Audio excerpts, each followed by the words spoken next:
विद्यार्थी मित्रों आज आप धोरण 7 ની અંદર विषय गणितની અંદર અસાઇનમેન્ટનું સંપૂર્ણ સોલ્યુશન આ વિડીયોમાં આપણે કરવાના છીએ। આગળની વિડીયોમાં આપણે પ્રશ્ન 1 નું સંપૂર્ણ સોલ્યુશન કરી ચૂક્યા છીએ। આજે આપણે પ્રશ્ન 2 નું સંપૂર્ણ સોલ્યુશન આ વિડીયોમાં આપણે કરવાના છે। તો જોઈએ વિદ્યાર્થી મિત્રો, અહીંયા આપણને ખાલી જગ્યાઓ આપેલી છે, એમાં ચેપ્ટર 7 છે। એમાં પહેલો પ્રશ્ન છે, જો વસ્તુની પડતર કિંમત એ વેચાણ કિંમત કરતાં ઓછી હોય તો ખાલી જગ્યા થાય તેમાં આવશે નફો આવશે। પછી જો વસ્તુની પડતર કિંમત એ વેચાણ કિંમત કરતાં વધારે હોય તો ખાલી જગ્યા જાય તેમાં આવશે ખોટ આવશે। પછી છે અહીંયા 3/4 એટલે ખાલી જગ્યા ટકા। તો વિદ્યાર્થી મિત્રો, અહીંયા 3/4 છે, બાજુમાં આપણે 100 વડે આપણે ગુણી નાખીશું, કારણ કે અહીંયા આપણે ટકા શોધવાના છે। તો આ 3/4 છે, બાજુમાં ગુણ્યા 100 કરીશું। પછી આ 100 ને આપણે 4 વડે ભાગીશું। તો 100 ને આપણે 4 વડે ભાગીશું એટલે અહીંયા આવશે 25 જવાબ આવશે। 25 ગુણ્યા 3 કરીશું એટલે 25 તારીખ 75।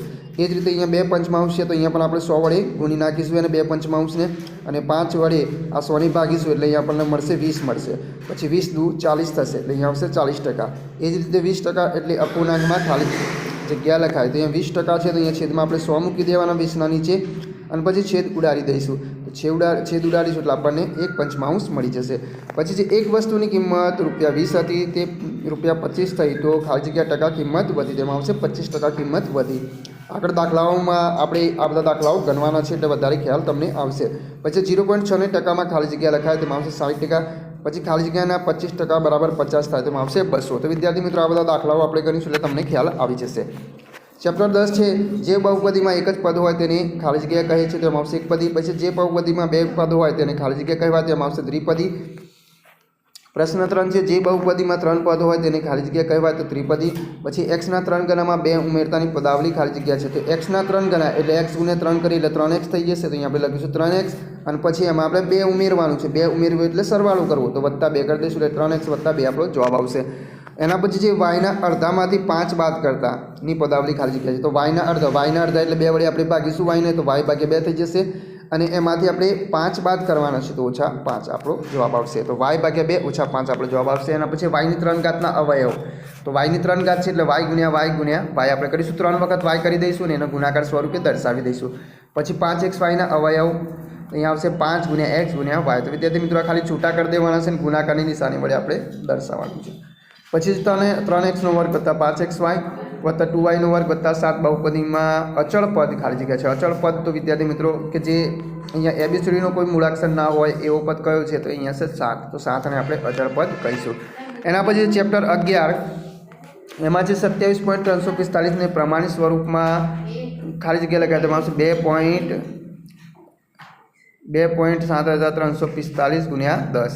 એના પછી છે 6348.25 ને પ્રમાણિત સ્વરૂપમાં 6.3482 4 ગુણ્યા 10 ની 3 ઘાત લખાય। પછી છે 1.5 ગુણ્યા 10 ની 2 ઘાત બરાબર 150। પછી -2 ની 3 ઘાત એટલે -8। એના પછી -2 ની 2 ઘાત ને એની 3 ઘાત છે, તો 2 તારી 6 થશે। 2 તારી 6 એટલે 2 ની 6 ઘાત અથવા તો 64 કહેવાય। પછી 3 ની 7 ઘાતમાં આધાર ખાલી જગ્યા છે, તો વિદ્યાર્થી મિત્રો ઉપર હોય એને ઘાત કહેવાય, નીચે હોય એને આપણે આધાર કહીએ છીએ। તો નીચે શું છે? 3 છે, તો 3 ને આપણે આધાર કહીશું અને ઉપર હોય એને ઘાત કહેવાય, તો 7 છે એ ઘાત કહેવાય। પછી છે 8 ની 5 ઘાતમાં ઘાતાંક ખાલી જગ્યા છે, તો વિદ્યાર્થી મિત્રો ઉપર છે 5 છે, તો આ 5 છે એ ઘાતાંક કહેવાશે એટલે અહીંયા આવશે 5 અને આધાર છે 8 છે, નીચે કે હોય એના આધાર કહેવાય। પછી છે x ની 3 ઘાત ગુણ્યા x ની 4 ઘાત, તો વિદ્યાર્થી મિત્રો અહીંયા આધાર સરખા છે, x છે અને ગુણાકારની નિશાનીથી જોડાયેલા છે, તો આ જે ઘાતાંક છે એનો સરવાળો કરવામાં આવે, તો 3 ને વત્તા 4 કેટલા થાય? 7, તો x ની 7 ઘાત આવશે। એના પછી ચેપ્ટર 12 છે, એમાં જે પૂરું પરિભ્રમણ એટલે ખાલી જગ્યા પરિભ્રમણ કોણ, તેમાં આવશે 360°। પછી છે 3 પાંખીના પંખાની પરિભ્રમણીય સમમિતિનો ક્રમ ખાલી જગ્યા હોય છે, તેમાં આવશે 3। પછી નિયમિત પંચકોણની ખાલી જગ્યા સમમિતિની રેખાઓ હોય છે, તેમાં આવશે 5। પછી નિયમિત ષટકોણની ખાલી જગ્યા સમમિતિની રેખાઓ હોય છે, તેમાં આવશે 6। પછી જે નિયમિત પંચકોણનો પરિભ્રમણ કોણ ખાલી જગ્યા હોય છે, તેમાં આવશે 72°। પછી જે વર્તુળ અને સમમિતિની રેખાઓ ખાલી જગ્યા હોય છે, તેમાં આવશે અસંખ્ય। પછી નિયમિત ષટકોણનો પરિભ્રમણીય કોણ ખાલી જગ્યા છે, તેમાં આવશે 60°। પછી જે લંબચોરસની ખાલી જગ્યા સમમિતિની રેખા હોય છે, તેમાં આવશે 2। એના પછી ચેપ્ટર 14 છે, એમાં છે 2D આકૃતિની લંબાઈ અને ખાલી જગ્યા હોય છે, તેમાં આવશે પહોળાઈ। પછી 3D આકૃતિની લંબાઈ, પહોળાઈ અને ખાલી જગ્યા હોય છે, તેમાં આવશે ઊંચાઈ। પછી સમઘનની ખાલી જગ્યા શિરોબિંદુઓ હોય છે, તેમાં આવશે 8। લંબઘનની ખાલી જગ્યા ધાર હોય છે, તેમાં આવશે 12। સમઘનની ખાલી જગ્યા ફલક હોય છે, તેમાં આવશે 6।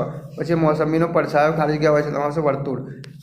પછી છે નળાકાર માટેની નેટ ખાલી જગ્યા હોય છે, તેમાં આવશે લંબચોરસ। પછી શંકુની ખાલી જગ્યા સપાટીઓ હોય છે, તેમાં આવશે 2 આવશે। તો વિદ્યાર્થી મિત્રો, આગળ નવી વિડીયોમાં આપણે નવા દાખલાઓ સાથે ફરીથી